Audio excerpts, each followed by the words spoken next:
Ay, kumusta na? Ikaw pa lang ba siyang?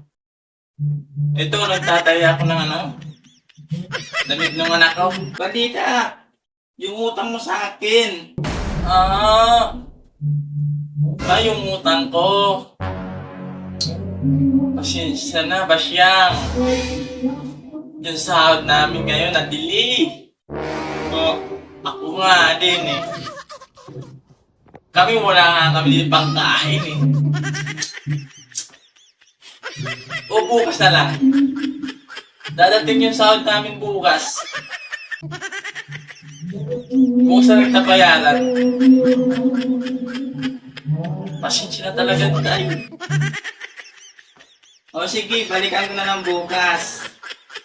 Sigurado yan, Inday, makabayad ka sa akin ha. Balita ko kasi sumahod ka na ngayon. Ay pumunta ako din sa'yo. Maniningil. Kailangan pang tuition ng anak ko. O sige, balik na lang ako bukas. Salamat pa siyang. Sige.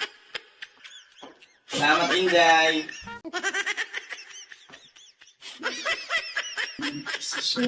Umutang ko pa na. Nagagalit na si Basyang.